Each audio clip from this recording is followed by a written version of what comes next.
우선 오늘 제목은 제가 지난번에는 천지창조와 창조주에 대한 것을 제대로 과학적으로 규명을 해보자. 그래서 민족 경전 속에는 어떻게 돼 있고 그 다음에 실질적으로는 어떠냐는 것을 해서 유튜브에 올려서 갑자기 한 열흘 정도 되니까 한 600명이 그래도 와서 참관을 해줘서 굉장히 좀 좋습니다.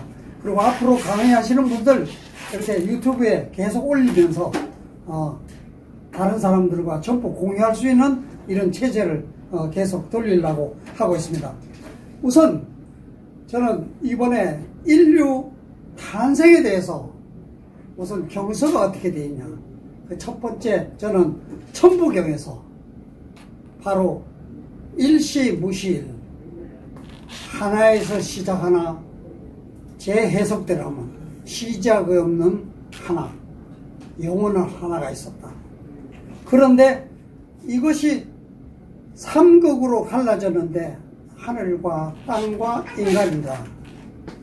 그래서 그걸 과학적으로 어떻게 지난번에는 우주의 창조, 하늘과 땅을 만들어 했는데 이번에는 인간의 창조를 어떻게 볼 것이냐 이렇게 한번 자료로 살펴보기로 하고요.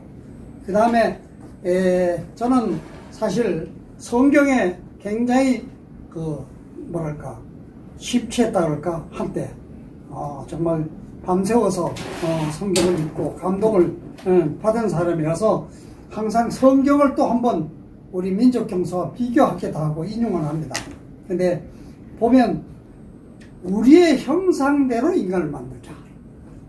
인간이라는 게 그냥 동물에서 발전된 것이 아니라 인간이 동물의 하나의 대표적인 말하자면 천지창조의 목적물이라는 의미에서 말하자면 인간을 얘기하지 동물을 만들었다고 얘기를 합니다. 그래서 창세기 보면 여러 과정을 거쳐서 그렇게 돼 있죠. 빛과 어둠을 하루는 빛과 어둠을 만들고 그 다음에 묻과 물을 만들고 그 다음에 해와 달 별을 만들고 그 다음에 조류와 어류를 만들고 마지막 날에 동물과 인간을 만들었다 이렇게 되어 있습니다.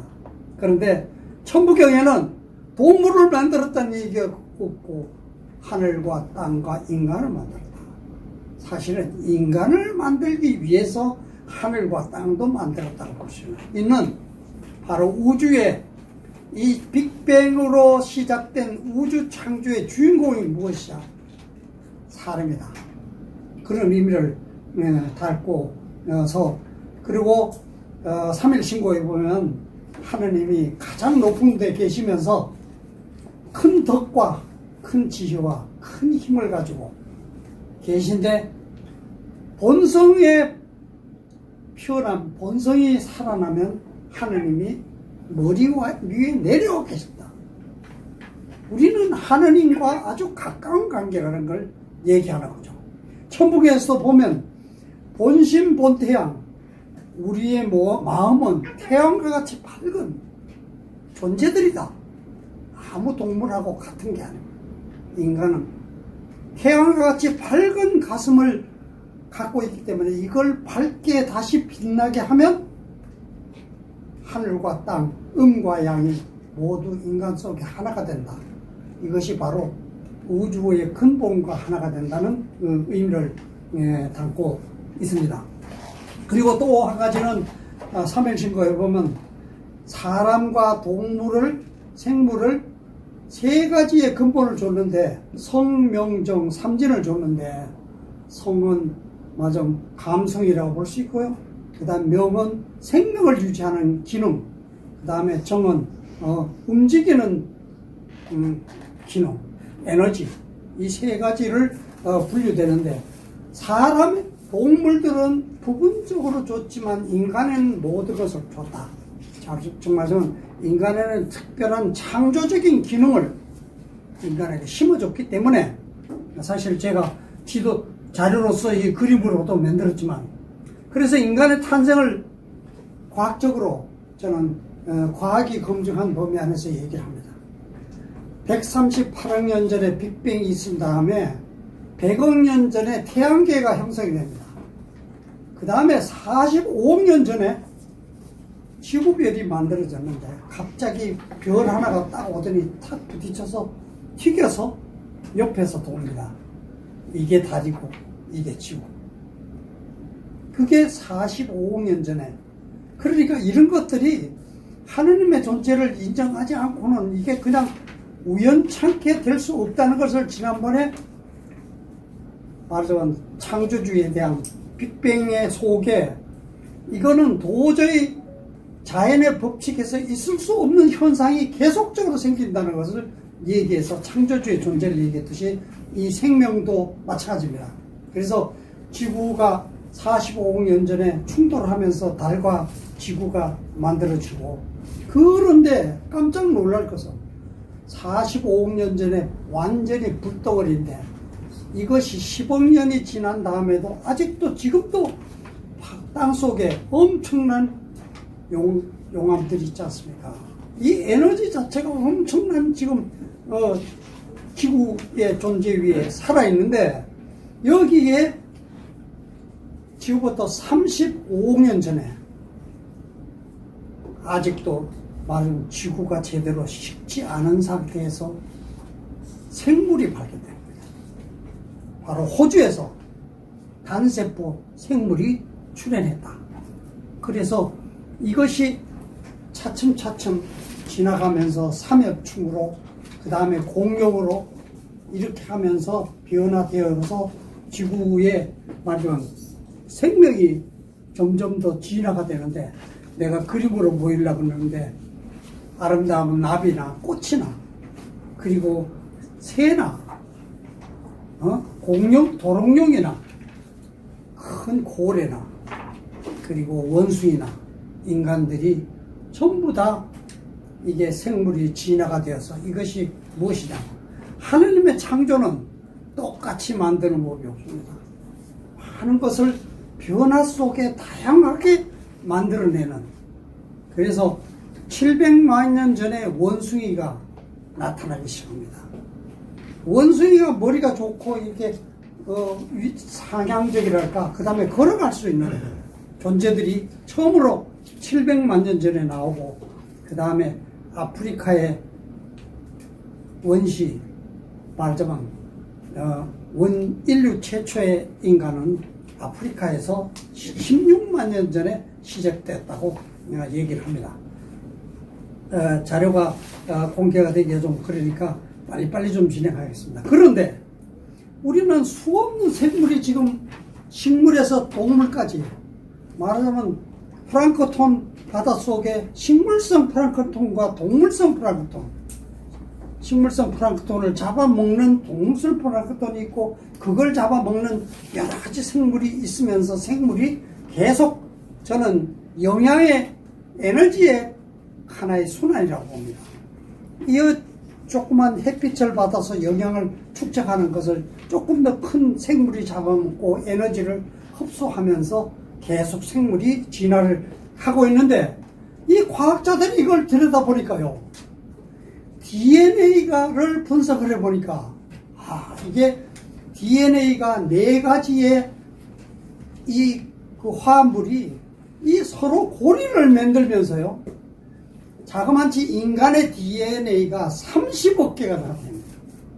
30억 개나 되는 DNA 서열 중에 유전자에 관련되는 게 몇 개냐? 3만 5.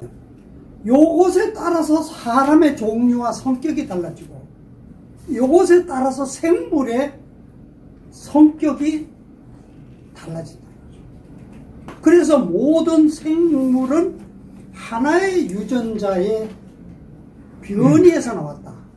예를 들면 고릴라가 우리와 어떻게 보면 닮았고 어떻게 보면 많이 다르죠. 그런데 유전자 DNA는 98%가 같습니다. 그래서 인간의 진화도 저는 창조적 진화라고 그러는데, 의도적으로 만들면서 있는 거에서 조금 다른 변형을 자꾸 만들면서 발전시켜서 인간을 얻는데, 인간이라는 것은 정말 동물과 비교할 수 없는 엄청난, 그리고 조그만 세포 식물에서부터 엄청난 이렇게 발달된 큰 코끼리나 고래 같은, 그리고 인간과 같은 지능이 발전된 이 생물들을 다 만들어낸 것이 모두 한 개의 단세포 식물의 유전자의 변형에 의해서 오늘날이 만들어졌다는 것이 오늘날 과학자들의 얘기입니다. 그러면 그와 같은 것은 하나의 다 하느님의 그 설계에 의한, 계획에 의한 산물이라고 하는 거죠. 네, 그래서 이 인간이 발전하는 것도 300만 년 전에 인간과 가장 유사한, 그래서 어떤 사람들은 인간의 역사를 300만 년 전이라고 얘기하는 사람도 있어요. 근데 그거는 뭐냐 말하면 이 학문적인 영어로 오스트랄라피테쿠스라고 합니다. 그게 300몇 년 전에 일종의 원숭이에서 조금 진화된 서서 거리다닐 수 있는 이런 좀 이렇게 변형이라고 볼 수 있고, 그 다음이 200만 년 전에 호모 하빌리스라고 하는 인간형을 점점 더 갖추고 있고, 50만 년 전에 호모 엘렉트로스라서 걸어 다니는 것이 아주 자연스러운 이런 생물로 말하자면 유언이라고 하죠. 그런데 바로 많은 학자들은 아프리카에서 20만 년 전에 또는 13만 년 전에 인간이 최초 인류가 나왔다고 얘기를 하는데, 학자들은 뭐라 그러냐, 20만 년 전에 나온 것이 호모 사피엔스다. 말하자면 그건 지혜의 인간이다. 그런 여러 가지, 맞아, 20만 년 전에 동굴 속에다 그림도 그리고 조각도 하는 모양을 볼 때 이거는 원형이라고 해서 인간을 20만 년 전이라고 보기도 하는데, 그 다음에 말하자면 4만 년 전부터는 정말 인간다운 모습을 많이 나타내고 있다. 그래서 그거를 호모 사피엔스에서 또 하나 더 붙여서 호모 사피엔스 사피엔스, 지혜의 지혜를 더한 존재다. 근데 사실은 유전자 분석에 의하면 20만 년 전에 아프리카에 있던 DNA가 오늘의 인류가 모두가 공유하고 있다. 그래서 하나의 그 다소 진화된 모습이라 이렇게 이제 표현을 좀 하기도 합니다. 그래서 최초 인류의 탄생은 20만 년 또는 16만 년 전에 아프리카 지역에서 있었는데, 이게 아프리카 속에서 16만 년 전까지 아프리카 속에만 갇혀 있습니다. 그래서 이걸 왜 그런가를 봤더니 바로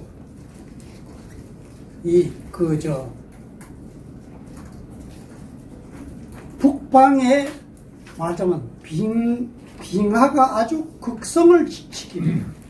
그래서 빙하가 아주 극성의 시기를 다시 한번 들여다보니까요, 말하자면 온도가 너무 낮아서 아프리카에서 밖으로 나갈 수가 없습니다. 근데 5, 6만 년 되니까 조금 완화가 된 듯 하는데, 그래도 북방으로 못 가고 바다를 타고 내려가서 호주에서 6만 년 전에 인간의 유골이 발견됩니다. 그 다음에 한 3만 5천 년 전에 비로소 북방 대륙으로 이렇게 퍼져나가는 이제 그림을 보여주고 있는데, 그래서 그거를 여러분 이 북극이나 남극에 가면 아이스폴이 있습니다. 얼음 빙산이 있는 이거를 쫙 돌봐가지고 이 얼음을 딱 해서 분석을 해보면 이 시대에 산소량이 어떻고, 여기는 먼지가 화산이 폭발에 대해서 먼지가 많았다. 이 시대별로 분석이 가능합니다. 근데 깜짝 놀랍게도 여러분, 이 리듬이 말이에요, 온도가 요즘같이 올라가는 시기가 13만 년 사이클로 한 번씩 옵니다. 그것도 불과 한 10,000년 정도 옵니다. 그렇죠. 말하자면 영하 40도까지 내려갔다가 13만 년이 되는 주기에 잠깐 올라와서 이렇게 와 있어요. 올라왔다 다시 떨어집니다. 그런데 바로 13만 년 전에 그 어려운 추운 시기에 아프리카에 갇혀 있다가 비로소 나왔는데 지금이 바로 묘하게도 온도가 정상 온도로 이렇게 올라온 1만 년 정도의 시간에, 그래서 인류 문명이 1만 년 정도 된 시기에 맞으면 지구 전체를 인간들이 다니면서 문명을 만들 수 있었다, 이렇게 이제 얘기를 할 수 있을 것 같습니다. 그래서 지금은 인류 문명에 대해서 얘기하기 전에 인간에 대한 존재를 한번 분석을 해봅니다. 인간은 동물과 무엇이 다를까요? 가장 차이가 나는 게 뭐죠? 깨가 많습니까? 바로 여러분, 개나 고양이, 이 돼지는 어른이 되는데 얼마나 걸리죠? 곰 같은 경우는 3년 4년이면 어른이 됩니다. 개, 돼지 1년이면 새끼를 낳아서 어른이 됩니다. 그런데 인간은 말이에요, 개하고 돼지보다 많이 크지도 않잖아요. 그런데 성장에 20년이 걸립니다. 이게 바로 인간을 무엇으로? 지적으로 발전하게 만듭니다. 지성적인 존재로. 그래서 이게 그림을, 도면을 좀 보여주면 저거 할 텐데, 인간이 태어나면 동물도 마찬가지로 태어나자 바로 첫 번째 하는 게 뭡니까?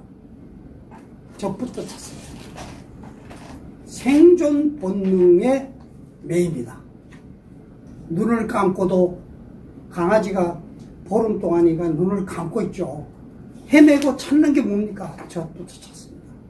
생명부터 찾고, 그 다음에 주변을 가족이나 부모나 인식을 하면 정을 느낍니다.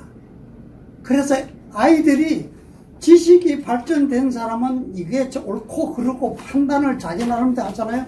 아이들이 순수한 게 뭘까요? 판단력이 없어요. 그냥 좋으면 좋은 대로 그냥 받아들여요. 좋게.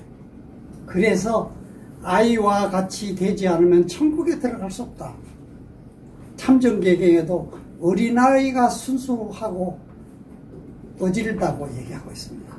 그래서 인간의 특성은 그때까지는 말하면 지식이 갖춰지지 않은, 지식체계에 갖춰지지 않은데 20년 동안 인간을 바로 지적 향상을, 성장 기간을 늦게 하면서 지적 향상을 시켜서 인간만이 지적인 동물로, 진화된 동물로만, 만약에 한 살이 되어서 생리적인 욕구가 성장이 되어서 인간도 새끼를 낳고 했다고 해보세요.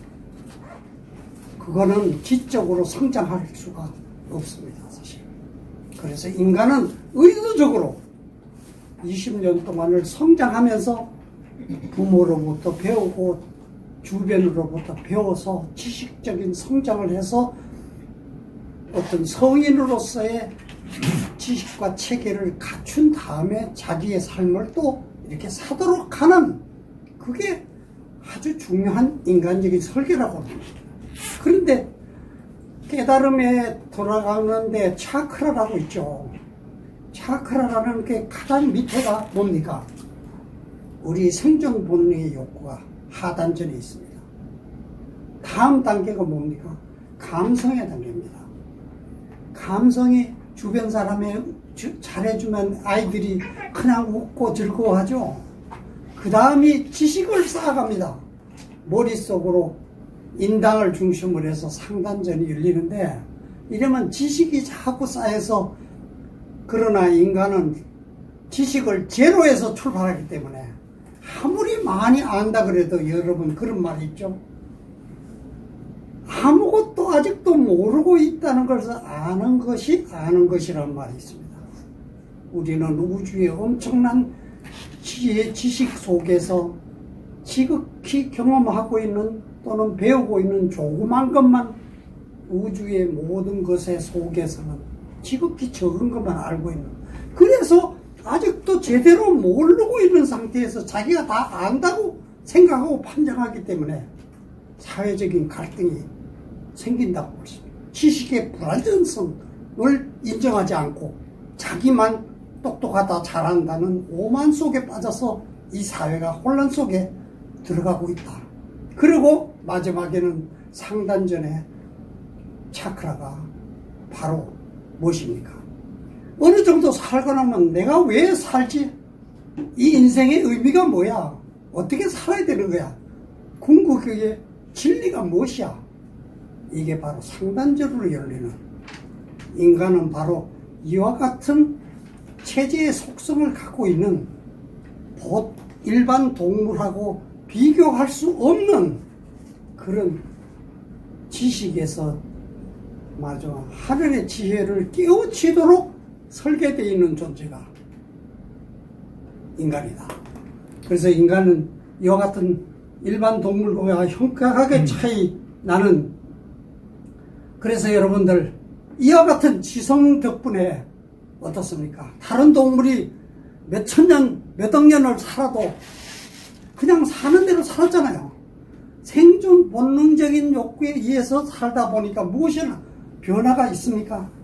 인간은 갑자기 과학 문명이 발달해서 200년 전에 과학혁명이 일어나고 하더니 지구가 지금 모습이 어떻게 바뀌었습니까? 주변에 빌딩 쓰러져 전철 들어서고 비행기가 날고 자동차를 다 굴리는 이런 문명사회 기적을 인간이 만들어내는, 이런 말하자면, 그래서 인간의 탄생은 바로 이 우주로 보면 기적의 탄생이다.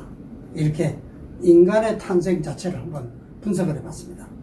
그 다음에 4대강 문명이, 여러분 4대강 문명이라고 메소포타미아 문명의 수메르 문명이 얘기하고, 양자강의 황호 문명을 얘기하고, 그 다음에 그 다음에 인더스 문명을 얘기하고, 그리고 이집트 문명을 얘기하는데, 이 학계에 의하면 메소포타미아 문명이 6,500년 전, 아까 얘기했는데 인간 20만 년 역사 속에 6,000년은 지극히 적지 않습니까? 아까 얘기한 대로 그런 사이클에 의해서 지금 바로 1만 년 전에 비로소 이 지구의 온도가 사회활동이 가능하도록 열려 있다는 것인데, 그런데 수메르가 6,500년이 가장 빠르고 그 다음이 황하문명이 한 5,000년 됐다고 얘기를 하고, 그 다음이 인더스 문명과 에집트 문명이 BC 3,000년, 그러니까 BC로, 그렇게 지금부터 5,000년 전이라고 얘기를 해도 4대강이라는데, 이것이 과연 바른 얘기냐? 그것이 바로 오늘날 과학이 새롭게 드러나죠. 첫째, 제가 의문을 던진데, 스메르가 바로 우리말을 쓰고 있다는 거죠. 과학자들이 규명을 했죠.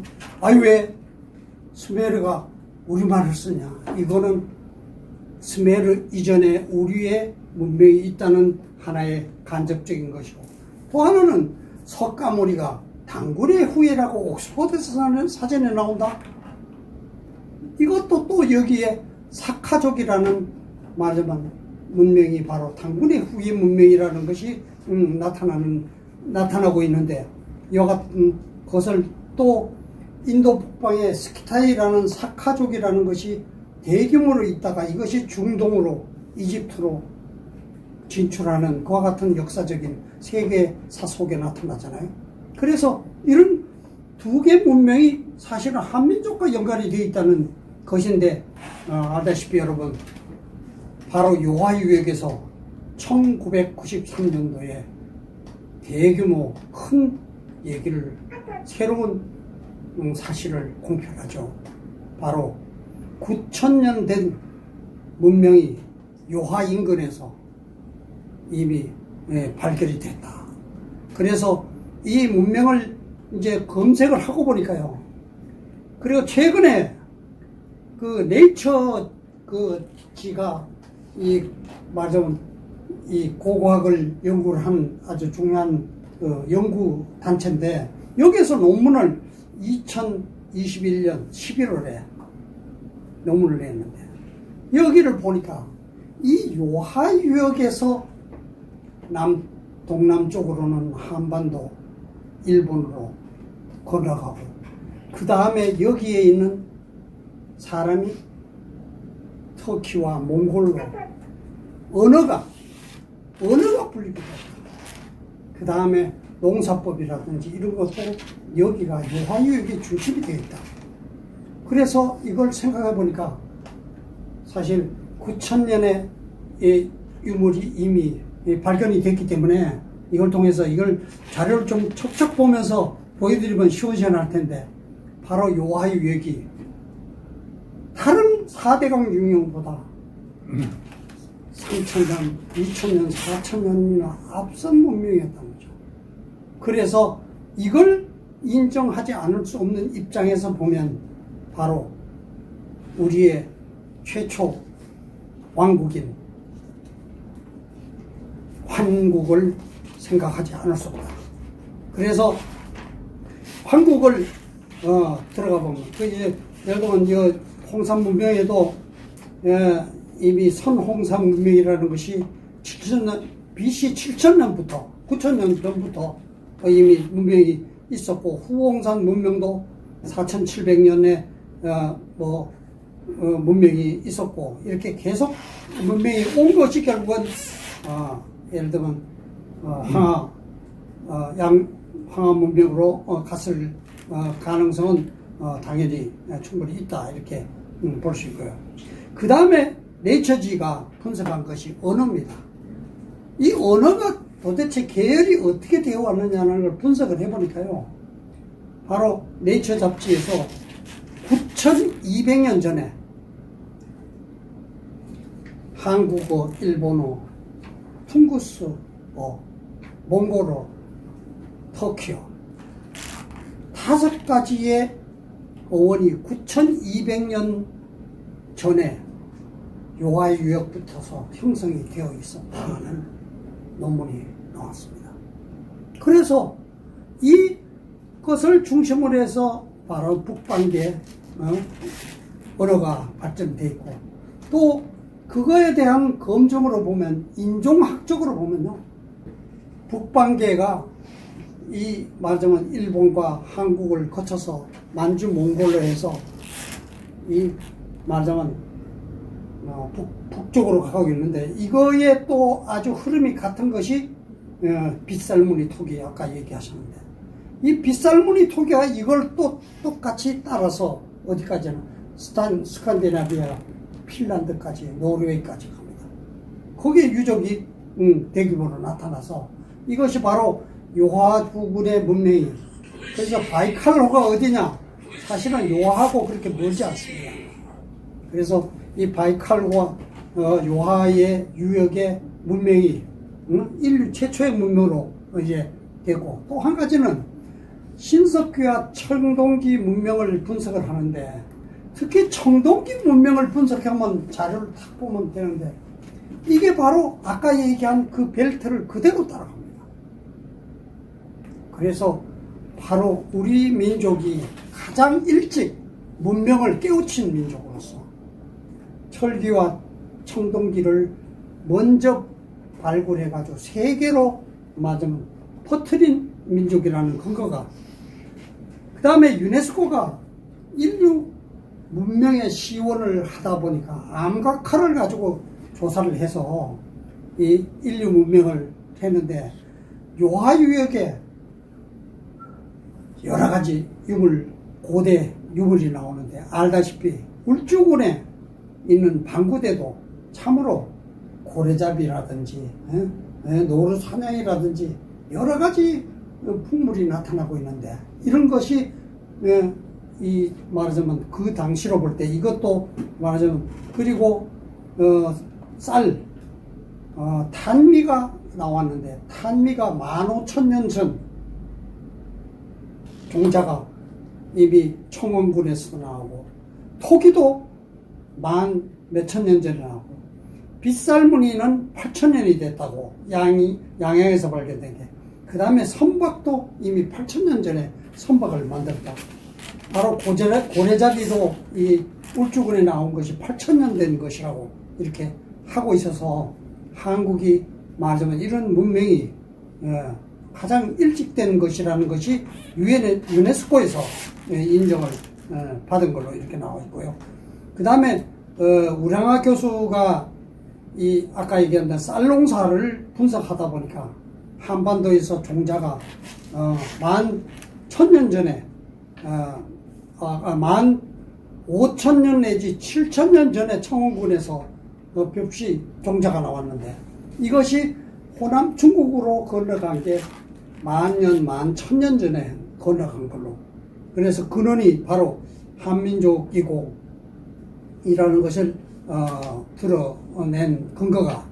그래서 이런 것 저런 것들을 볼 때 인종학적으로 보면 바로 중국의 북방 쪽은 말하자면 김한민족, 한민족이 동쪽으로는 일본과 그 다음에 일본과 한국, 그 다음에 또 동쪽으로는 이 아메리카 대륙을 건너가서 이 마야 문명을 일으켰고, 그 다음에 서쪽으로 간 무리가 바로 중앙아시아로 가서 이것이 메소포타미아 문명에 영향을 미쳤다. 이렇게 이제 유추할 수 있는 근거가 많이 있죠. 그래서 한단고기에 의하면 BC 7197년부터 3300년간 존속을 했다는 걸 계시하고 있는데, 지금 세계적으로 이런 그 문명의 근원지와 한민족의 역사가 연결되는 걸 볼 때 이것도 굉장히 진실 가능성이 많다. 이렇게 좀 보고, 그 다음에 얘기한 대로 이 한국은 12개 연방이 있는데 비리국, 양원국, 구막한국, 구다천국, 이룬국, 그 다음에 우루국이라는 것이 말하자면 나타나고 있고, 객현한국, 구모액국, 매구여국, 산하바국, 선비국, 그 다음에 수메르국이 나타나는데 바로 수메르국이 수메르 문명이라고 볼 수 있는데, 수메르국의 상징으로 나타나는 게 무엇이냐? 황소가 뿔을 이렇게 세운 그림이 나와 있습니다. 그게 소머리라는 말이 수메르라고 표현됐고, 그게 수메르 문명이라는 이제 그 가정이 가능하다. 이렇게 바로 아무튼 그렇게 돼서 인류 최초의 문명을 저희는 바이칼호 부근으로 생각하는 한국이 말하면 동서로 영향을 끼치면서 요하유역에 말하면 그 문명이 한국, 일본과 중국을 들어가게 되고, 서쪽은 메소포타미아와 인도스 문명에 영향을 주고, 그 다음에 유럽 문명도 영향을 끼쳤다. 이렇게 하는데, 소련의 인류학자 오르가코프가 얘기를 합니다. 1만 년 전에 파미르 고원에는 춤추고 노래하기를 좋아하는 황색 인종이 녹지에 살고 있었는데, 그 민족은 햇빛을 따라 동쪽으로 이동해서 천산과 알타이 산맥을 살았기에 알타이 주기로 하고, 차츰 동으로 하면서 몽고 사막의 으로 일파는 9,000년 전에 적봉시, 오한기, 흥룡화 이런 곳에 나는 살았고, 이것이 바로 홍산 유역의 말하자면 황한 문명이다. 이렇게 얘기를 하고 있습니다.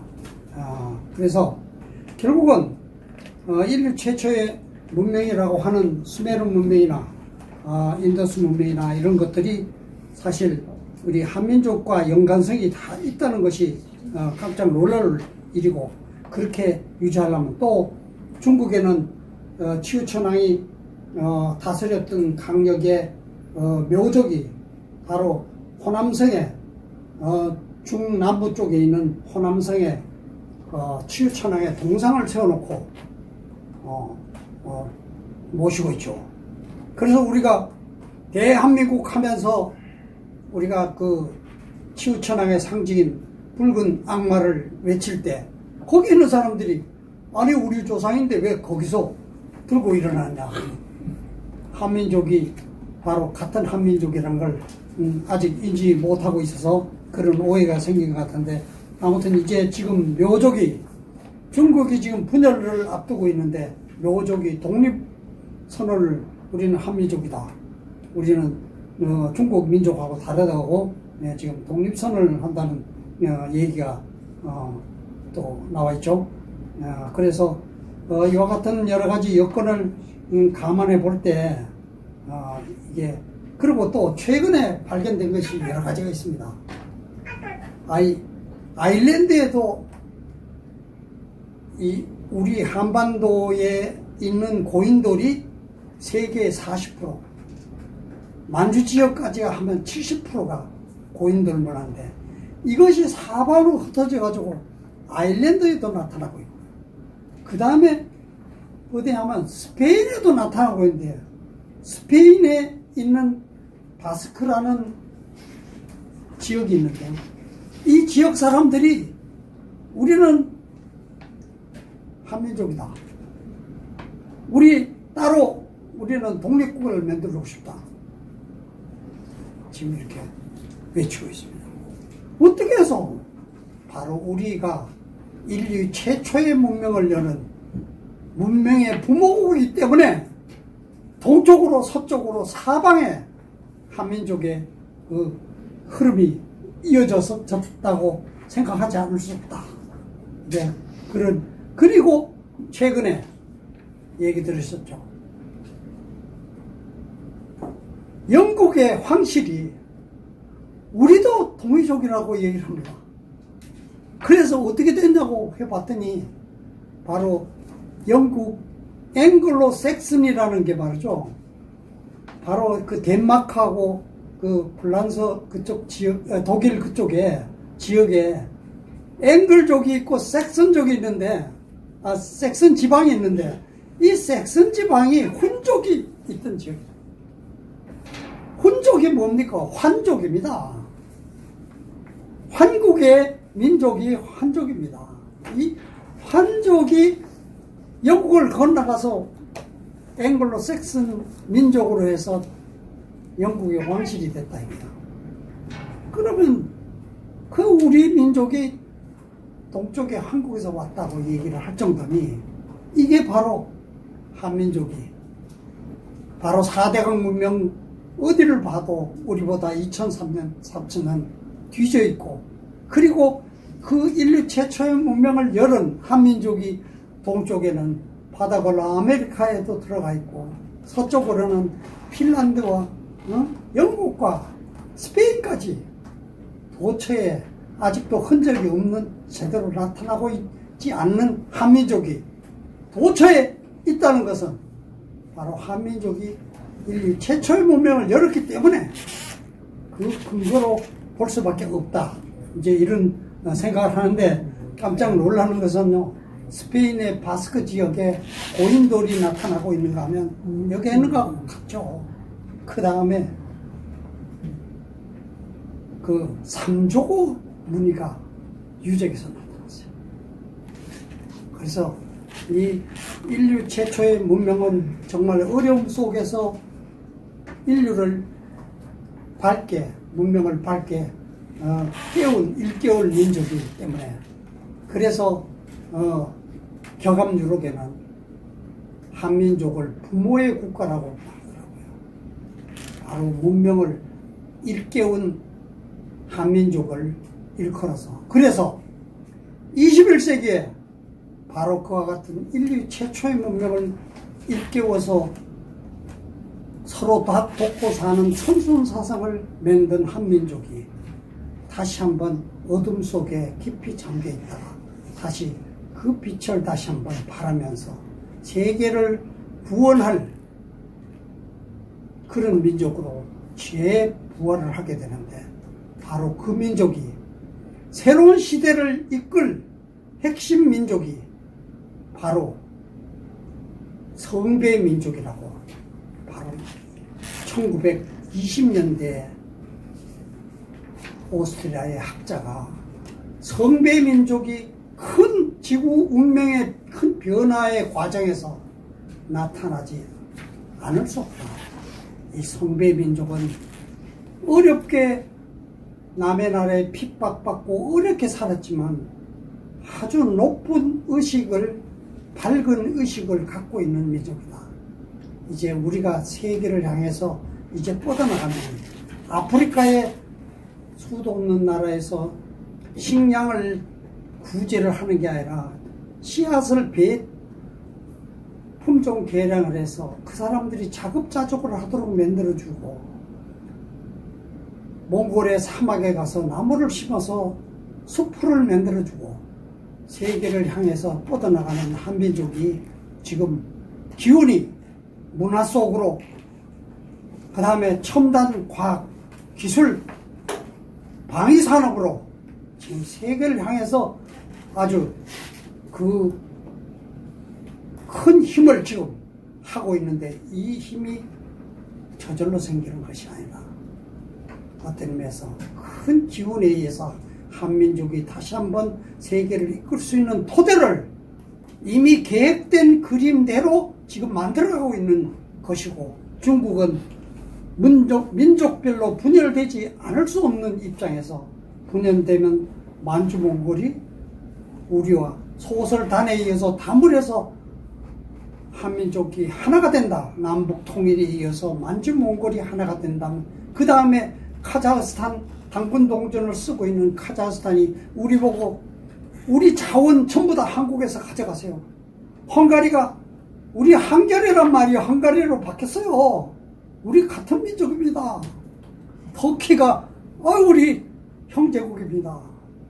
이런 한민족이 다시 한번 우리 민족 정신을 다시 한번 살려서 세계를 이끌 수 있는 인류 시원문화로서 다시 한번 이끌 기회가 이 시대에 지금 가까이 와 있다.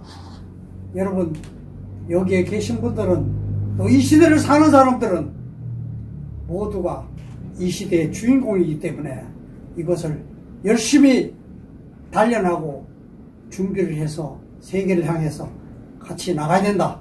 뭐 이런 생각으로 오늘 좀 강의를 마치도록 하겠습니다.